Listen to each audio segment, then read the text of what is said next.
Danmark har fået en ny tv-kanal, Skandinavia. Skandinavia er skabt af 125 af Nordens førende filmmagere. Skandinavia sender film i alle genrer direkte fra filmmagerne, direkte fra hjertet.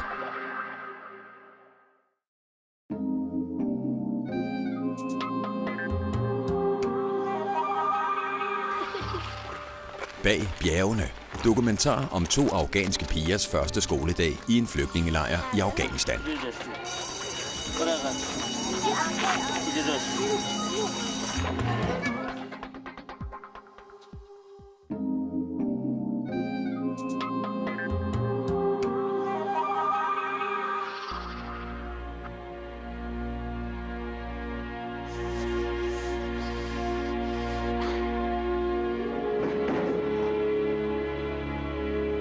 "300 mil til himlen".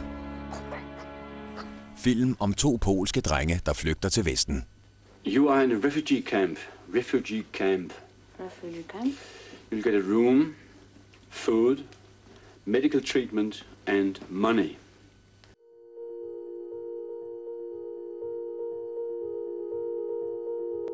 I den prisbelønnede dokumentar Gitmo besøger et svensk tv-hold Guantanamo-basen.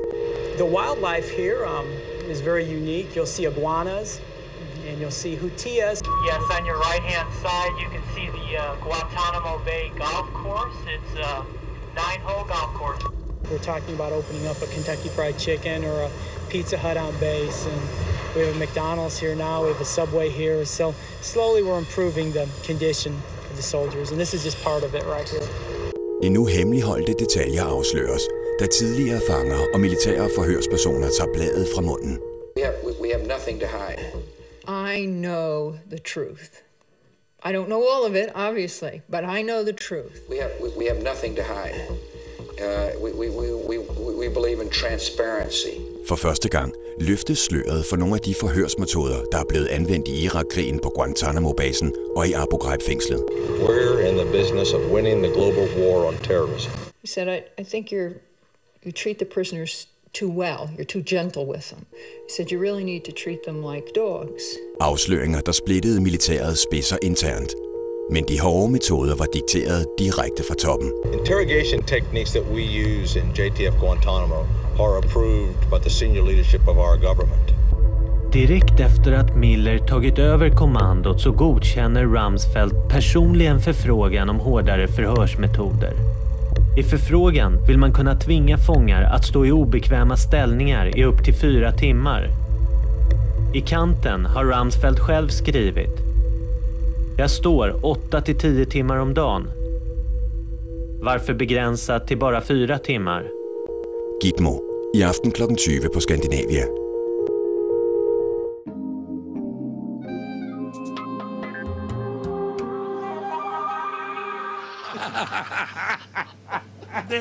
Husseins slagteri.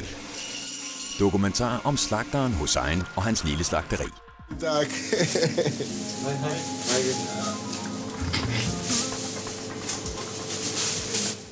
Temaaften om jagten på sandheden.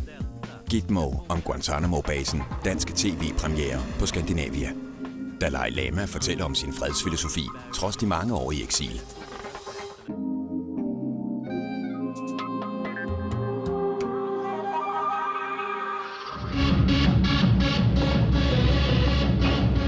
Freestyle.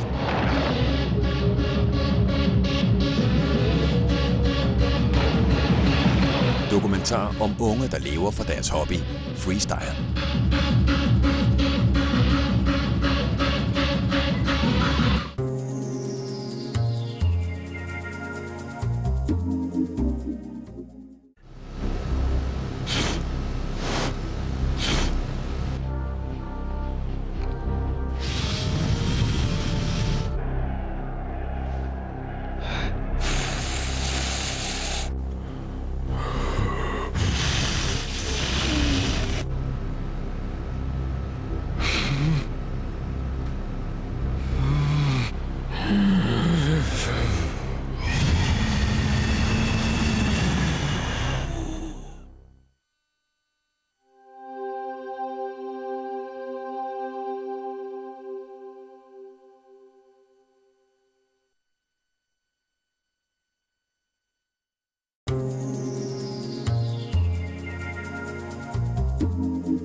I den prisbelønnede dokumentar Gitmo besøger et svensk tv-hold Guantanamo-basen. The wildlife here is very unique. You'll see iguanas and you'll see hutillas. Yes, on your right-hand side, you can see the Guantanamo Bay Golf Course. It's a 9-hole golf course. We're talking about opening up a Kentucky Fried Chicken or a Pizza Hut on base, and we have a McDonald's here now, we have a Subway here, so slowly we're improving the condition of the soldiers, and this is just part of it right here.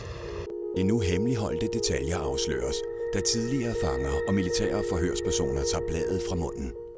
We have nothing to hide. I know the truth. I don't know all of it, obviously, but I know the truth. We have nothing to hide. We believe in transparency. For første gang løftes sløret for nogle af de forhørsmetoder, der er blevet anvendt i Irak-krigen på Guantanamo-basen og i Abu Ghraib-fængslet. We're in the business of winning the global war on terrorism. He said, I think you treat the prisoners too well. You're too gentle with them. He said, you really need to treat them like dogs. Afsløringer, der splittede militærets spidser internt.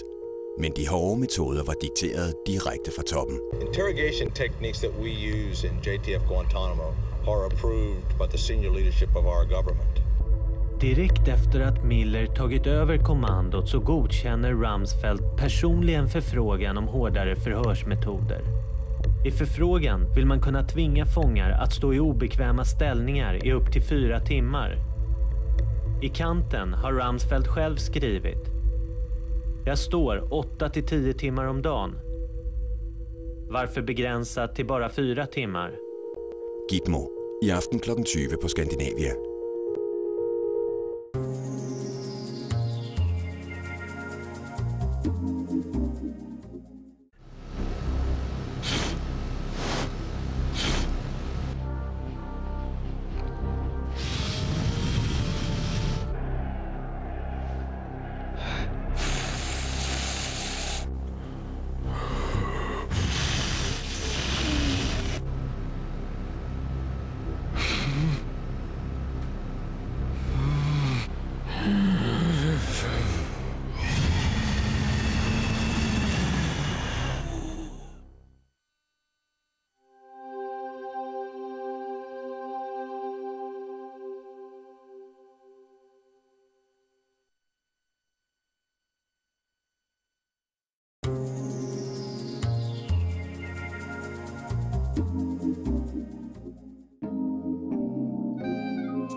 300 mil til himlen. Film om 2 polske drenge, der flygter til Vesten. You are in a refugee camp. Refugee camp. Refugee camp? You'll get a room, food, medical treatment and money.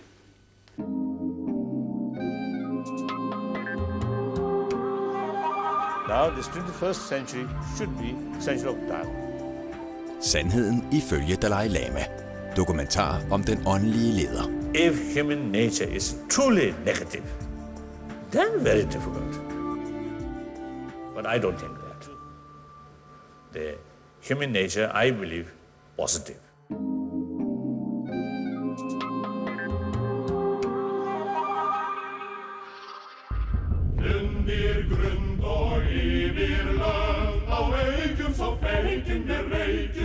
Atlantic Jihad. Dokumentar om islamisk pirateri i 1700-tallet.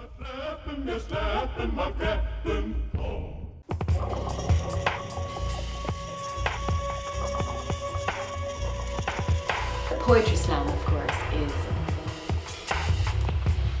the athletics, the sports, the competition of poetry. Stacey Ann Chin. Dokumentar om lyrikoplæsning som tilskuersport. Writhing in my bed.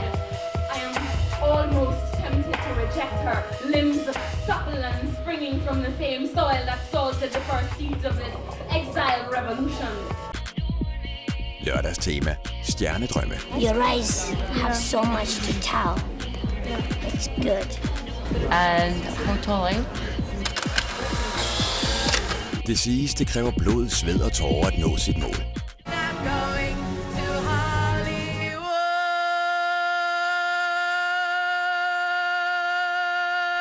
Følg de håbefulde unges kamp for at opnå deres drømme i 3 film i aften.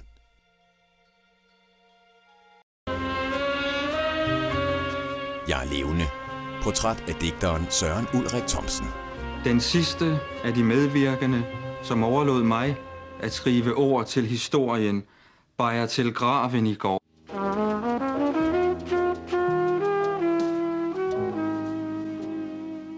Når man lever for at skabe, skaber man liv. I It's a Blue World hvirvles man ind i maleren Hans Henrik Lerfeldts fortryllende univers.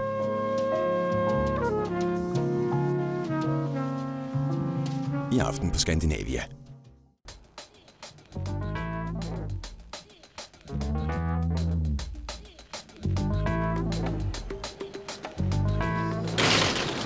Modellerne, mødrene og agenterne. Dokumentar om 3 norske modellers kamp for at få en international karriere.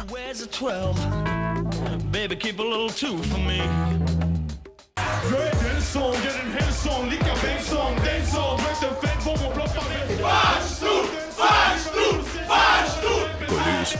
Dokumentar om det svenske hiphop og Advance Patrol.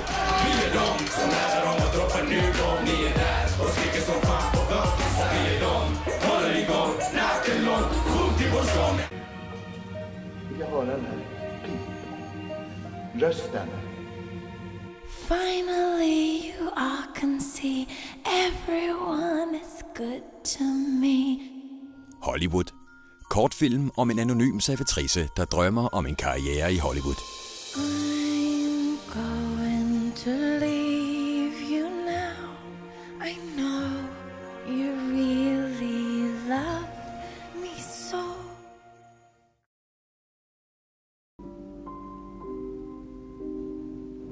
Den blå verden. Dokumentar om den danske maler Hans Henrik Lerfeldt.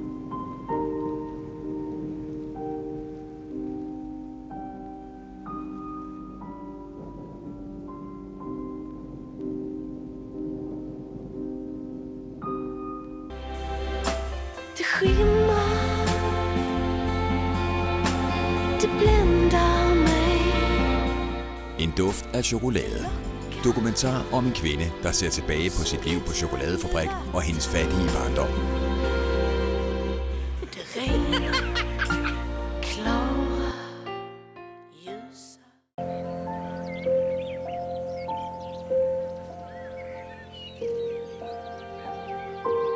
Vejen hjem. Dokumentar om 2 mænd, der ser tilbage på deres barndom.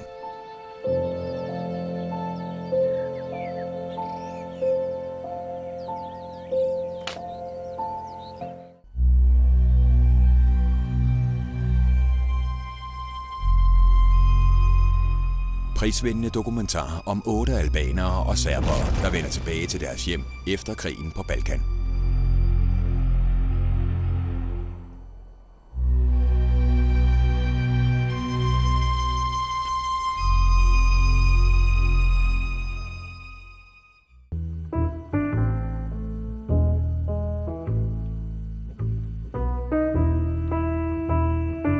Troldkarlen. Dokumentar om den svenske jazzpianist Jan Johansson.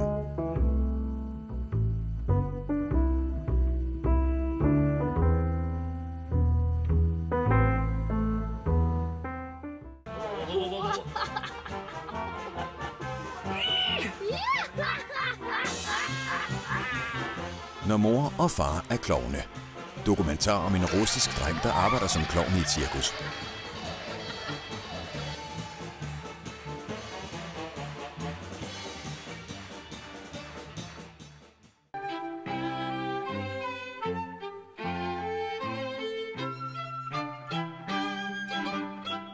Rummet er en kortfilm, der skildrer 100 års historie, set gennem et rum, der forvandles.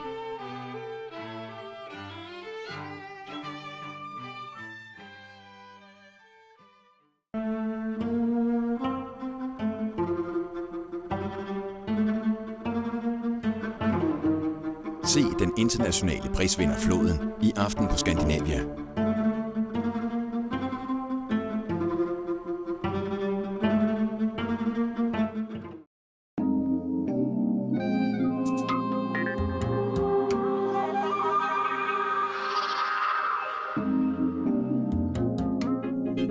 Thank you.